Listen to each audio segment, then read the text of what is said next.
E-books! In 1453, and people that know their history already know what's coming as soon as I mention that date. In 1453, Constantinople finally fell to the Ottoman Turk.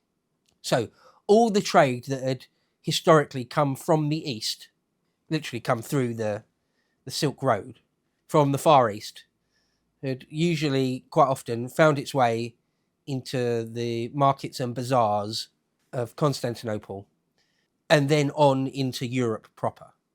Well, once the Turks took that over, once the Byzantine experiment finally died, and the Ottoman Turk Muslims take over, they're much less interested in trading with Europe. We're their enemy, if anything, the infidel. And although they would trade a bit, it just massively fell off a cliff compared to what it had been. And when they did trade, it was often at giant markups, right? They know supply and demand. They're like, the only way you can get the highest quality porcelain from China is through us. Dear Europeans, the only way you're going to get that is through us. So we're going to charge you giant amounts for it. And what are you going to do? There's nothing you can do. If you want the best silks, or any silks really, from the Far East, you've got to get them through us, and we're going to charge you through the nose.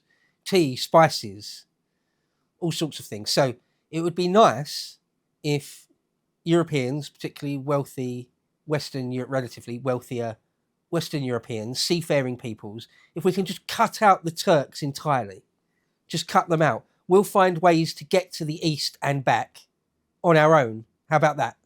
You can keep your massive markups. We'll actually, by sea, whether it's going around the bottom of Africa or going around the bottom of South America, we'll see what we can do for ourselves. Thank you very much. And tap into what are giant markets, both for import and export. I mean, one of the big things that gets mentioned a lot is the spices. I mean, the Molucca Islands are often called the Spice Islands. And the things that get mentioned most are nutmeg, mace, cloves. Cloves are the big one. There's lots of commodities, but particularly nutmeg and cloves were worth more than their weight in gold. Much more.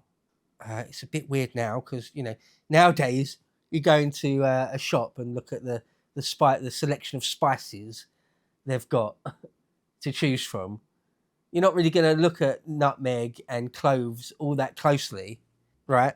Because they're not that great. In fact, where I've been reading around Magellan for the last few years, at some point about 6 months ago or a year ago or so, I actually went and bought some cloves, and because I'd never had them before, and I wanted to find out what the big deal was, and it wasn't a big deal. It wasn't a particularly strong or nice taste or anything.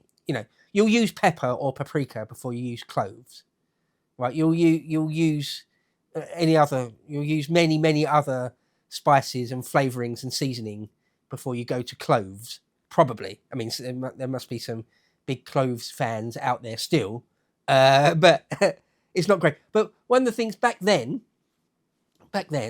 you didn't have refrigerators.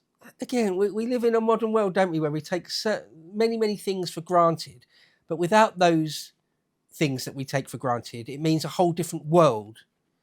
So in the age before fridges and refrigerators and the ice box, that's the Americans call it, freezer, but in the days before that, what you had is fresh food, whether it's veg or meat, and you have to eat it before it goes off, or it goes off and you have to throw it away, or you eat it anyway when it's rotten.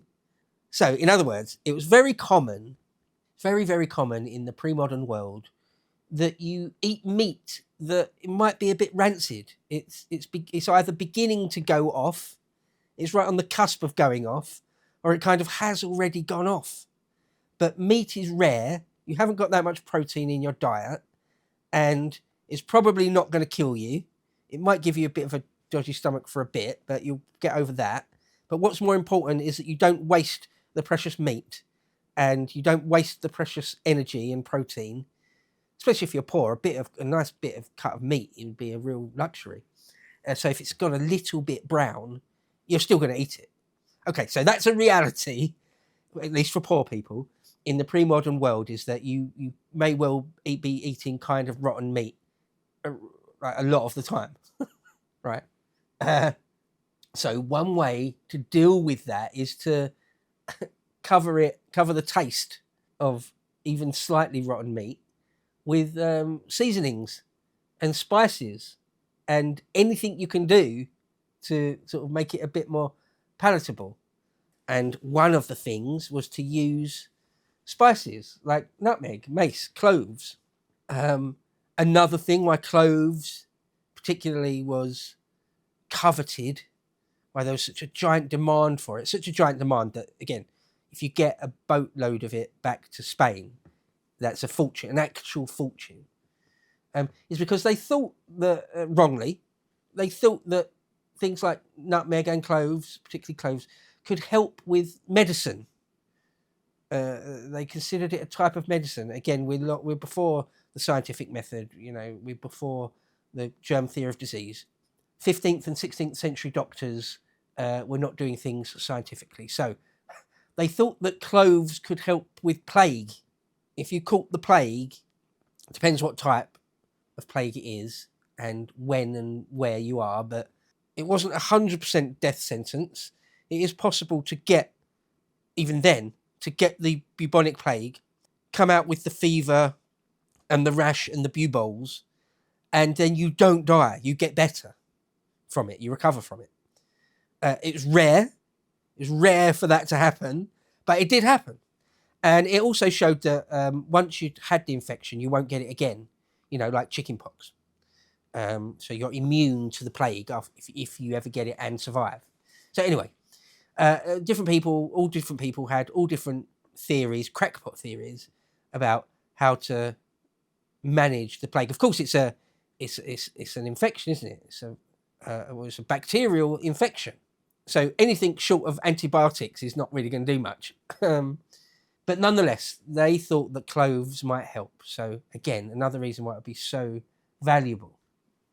So Magellan's time on the stage from 1519 onwards, the stage of history that is as always, a moment in time. There've been people before him, like Vasco da Gama, and there's many after him. The age of the conquistadors is just kicking off now, but it's a bit after this. People like Cortez and Pizarro and Almagro, the classic conquistadors. They're still largely in the future, but Magellan is convinced that he can be like a new Christopher Columbus. He's got what it takes to chart entirely new parts of the world. We hope you enjoyed that video, and if you did, please head over to lotuseaters.com for the full unabridged video.